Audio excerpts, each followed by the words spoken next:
IAS की तैयारी कर रहे मेरे dear friends and my dear family, एक बिहारी सब पे भारी परिवार में यूपीएससी सिविल सर्विस एग्जामिनेशन के honest and successful exam based preparation के लिए जो हमने मैराथन क्लास शुरू की है, उनके इकोनॉमिक्स क्लास में मैं आपका वेलकम करता हूँ।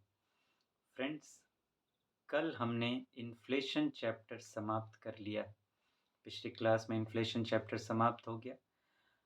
अब हम क्या करेंगे, जो मैंने आपको याद होगा कि पढ़ने का जो हमारा पैटर्न है कि सबसे पहले मैं आपको सिलेबस बताता हूँ उस चैप्टर से रिलेटेड, फिर उस चैप्टर पे जो यूपीएससी ने प्रीवियस ईयर्स क्वेश्चंस पूछे हुए हैं वो आपको बताता हूँ, और फिर हम लोग चैप्टर करते हैं, और फिर अंत में जो क्वेश्चंस मैंने आपको दे रखे हैं उन्हें हम सॉल्व करते हैं, ताकि हमारी टेस्टिंग हो सके कि जो हमने सीखा है वो सही सीखा है या नहीं। तो अब बारी है फ्रेंड्स कि इन्फ्लेशन चैप्टर के ऊपर जो हमारे क्वेश्चंस हैं, जो यूपीएससी ने पिछले कुछ सालों में पूछे हैं, उन्हें सॉल्व करने की आपको याद होगा मैंने आपको 3 क्वेश्चन दिए थे। आज उनमें से एक हम सॉल्व करेंगे, एक इसलिए क्योंकि डेप्थ में जाना ज़रूरी है। ये मेन पार्ट है, और हमसे बहुत बड़ी गलती होती है कि हम इसी को जल्दबाजी में करते हैं।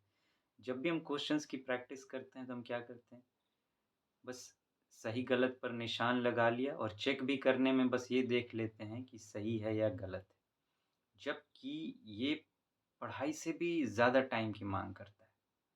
इसमें ना सिर्फ आपको ये देखना है कि आपकी सही हुई है या गलत हुई है। अगर सही हुई है तो आपको ये भी देखना चाहिए प्रैक्टिस करने का जो रियल रूल है, जिस बेस पर आप इस एग्ज़ाम को कॉन्फिडेंस के साथ क्रैक कर पाएँगे, वो प्रैक्टिस रूल। कि मान लीजिए आपने सॉल्व किया, तो अब देखिए कि सबसे पहले तो यही कि सही हुई या गलत हुई। मान लीजिए कि गलत हुई, तो अब आपको देखना है कि अगर ये गलत हुई है, तो गलत हुई क्यों है? सही सही क्यों नहीं हो पाई? क्यों गलत हो गई? क्या मैंने सही से नहीं पढ़ा था? अगर पढ़ा था, तो फिर क्या मुझे याद नहीं? अगर याद नहीं है, तो क्यों याद नहीं है? क्या मैंने ठीक से नहीं समझा था? किस तरीके से समझा था? और किस तरीके से अब समझने की ज़रूरत है कि मुझे याद रहे? तो इन चीज़ों को की तलाश करना, फिर उस तरीके पे जाना और फिर उसको कंटिन्यू करना आगे। अगर सही हो गई, मान लीजिए, ये देखना कि सही क्यों हुई, कि मैंने किस तरीके से पढ़ाई की थी कि मुझे चीज़ें ध्यान में हैं, उसे ढूँढना। अगर और फिर ये देखना कि अगर सही हुई भी है, तो तुरंत सॉल्व हो गई या देर लगा मुझे सॉल्व करने? अगर देर लग रही है, तो क्यों देर लगी? ऐसा क्या बात हो गई? क्या मैं फँस रहा था? कहाँ फँस रहा था? क्या मुझे डाउट था? अगर डाउट था तो डाउट क्यों क्रिएट हो रहा था? इन सारी चीज़ों की जाँच-पड़ताल करना, एक-एक क्वेश्चन में आधा-आधा घंटा भी लग जाए, 1-1 घंटा भी लग जाए तो लगा देना। जो 100 क्वेश्चन का पूरा सेट प्रैक्टिस करते हैं 2 घंटे के अंदर, बस यही सही-गलत करके छोड़ देते हैं। और अगर आप उतने ही टाइम में मात्र 5 क्वेश्चन प्रैक्टिस कर रहे हैं, लेकिन इस रूल के साथ जिसकी मैं बात कर रहा हूँ, जो रियल रूल है, तो आप उस 100 से 500 गुना आगे हैं। उस उस इंसान ने कुछ भी नहीं सीखा है, उस स्टूडेंट ने कुछ भी नहीं सीखा है, वो फेल्योर की तरफ बढ़ रहा है क्योंकि उसका रास्ता गलत है। लेकिन आप 5 क्वेश्चन सॉल्व करके भी सबसे बहुत आगे हो। ज़्यादा से ज़्यादा क्वेश्चन प्रैक्टिस करने की ज़रूरत नहीं होती। जितने भी आप प्रैक्टिस करें, उसको सही तरीके से प्रैक्टिस करने की ज़रूरत होती है। किसी ने 10 सेट प्रैक्टिस किया, आपने 1 ही सेट प्रैक्टिस किया, लेकिन सही तरीके से किया, तो आप उससे बहुत आगे हैं। अगर इस तरीके से आप 5-10 सेट भी प्रैक्टिस कर लेते हैं ना, तो वो बहुत है आपके लिए। लेकिन जहाँ-जहाँ आपको जो-जो कमी मिले, उसको आगे भरना है आपको, सिर्फ़ कमी ढूँढना ही नहीं है, उस कमी को भरना भी है। अपनी ताकत, अपनी कमी सबको ढूँढना है, आइडेंटिफ़ाई करना है, और उस पर फिर आगे काम करना है, तब जाके होगी। आइए फ्रेंड्स, इस क्वेश्चन को देखते हैं, पहला जो हमने बात की थी। With reference to the Indian economy, demand pull inflation can be caused or increased by which of the following? Select the correct answer. Correct ढूंढना है हमें। क्या है कि इंडियन इकोनॉमी में डिमांड पुल इन्फ्लेशन जो है वो इनमें से किसकी वजह से बढ़ता है या किसकी वजह से होता है। तो सबसे पहले तो हमें डिमांड पुल इन्फ्लेशन पता होना चाहिए। आपको याद होगा शुरू में ही हमने डिमांड पुल इन्फ्लेशन और कॉस्ट पुश इन्फ्लेशन पर बातें की थी। फिर भी मैं थोड़ी सी रोशनी डालना चाहूँगा। डिमांड पुल इन्फ्लेशन, डिमांड ने इन्फ्लेशन को पुल किया है। एक होता है पुश, एक होता है पुल, खींचा है। डिमांड मतलब डिमांड की वजह से इन्फ्लेशन आई।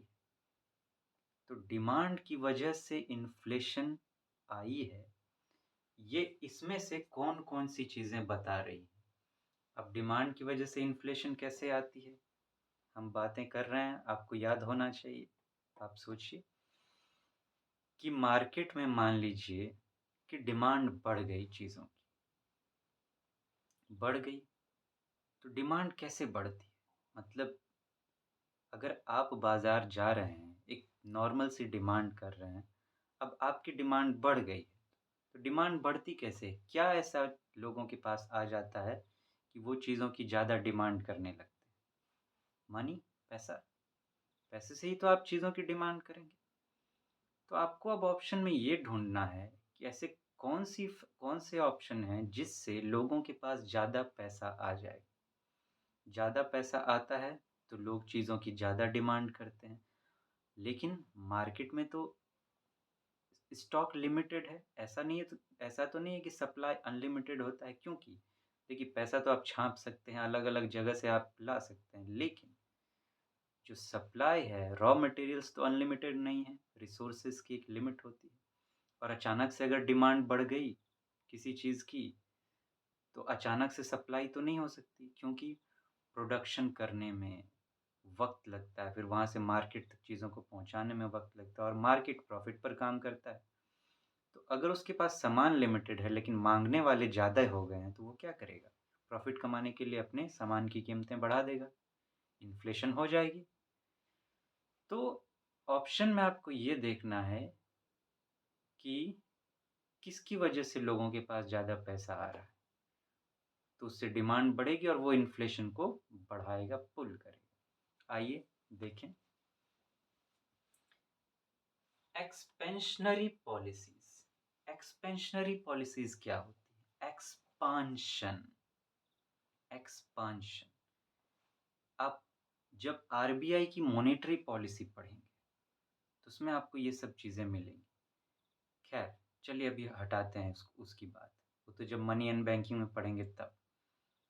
कभी-कभी आपको मिक्स अप करके क्वेश्चन पूछा जाता है और आपको यहाँ पे सोचना पड़ेगा इस तरह, लेकिन अगर आप चीज़ों को गहरे से समझते हैं, तो आसानी से हो जाएगा। एक्सपांशन, बढ़ना।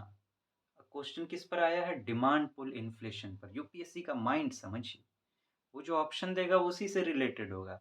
ये नहीं कि क्वेश्चन पूछ रहा है इंडिया पर और दे देगा वो ऑप्शन अमेरिका का, तब तो आप खटाक से पकड़ लेंगे। तो एक्सपांशन, आपको सोचना पड़ेगा ये एक्सपांशन की बात किससे रिलेटेड हो रही है। एक्सपांशन मतलब फैलना, डिमांड का फैलना, डिमांड का बढ़ना। तो अगर ऐसा कोई पॉलिसी आएगा जिससे एक्सपांशन हो, तो मतलब कि लोगों के पास पैसा का एक्सपांशन हो गया, तो ये ज़्यादा एक्सपांशन हो रहा है, तो ये तो ठीक है, इससे ज़्यादा पैसा पहुँचेगा लोगों के पास में। दूसरा, फिस्कल स्टिमुलस। स्टिमुलस किसे कहते हैं?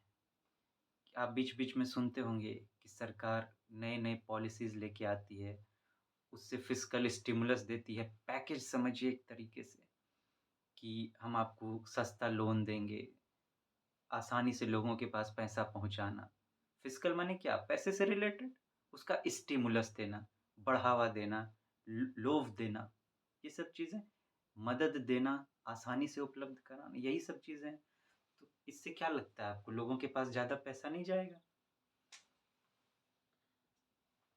तीसरा, inflation indexing wages. Inflation indexing wages की इन्फ्लेशन को पहले इंडेक्स किया गया है, मतलब नापा गया है कि इन्फ्लेशन कितना है। उस हिसाब से फिर वेज दिया गया है। वेज मतलब आप जानते हैं इनकम, सैलरी एक तरीके से, मज़दूरी। तो इन्फ्लेशन को नाप के मज़दूरी दी गई है। इन्फ्लेशन को नाप के मज़दूरी कब दी जाएगी, आपको क्या लगता है? कि मान लीजिए इन्फ्लेशन हो गई मार्केट में, चीज़ों की कीमतें बढ़ गई, तो अब लोगों का जितना इनकम था, जितने में उसकी उनकी काम चल रही थी, अब उतने में चल नहीं पा रही है। तो उन्होंने डिमांड किया कि हमारा इनकम बढ़ाइए। तो देने वाला क्या करेगा? देख लेगा कि इन्फ्लेशन कितना है, कितना इनको एक्स्ट्रा ज़रूरत है, उतना ही देगा। तो मान लीजिए कि पहले उनको ₹100 में कोई चीज़ मिल रही थी, अब उनको वही चीज़ ₹120 में मिल रही है, तो ₹20 इन्फ्लेशन उसने नाप लिया, ₹20 बढ़ा दिया इनका बेच। तो आपको क्या लगता है इनके पास एक्स्ट्रा पैसा आ गया? उतने ही पैसे में अगर ₹120 में अगर उनको अभी मिलेगी, तो भी वो उतना ही सामान खरीद पाएँगे जितना वो पहले ₹100 में खरीद पाते थे।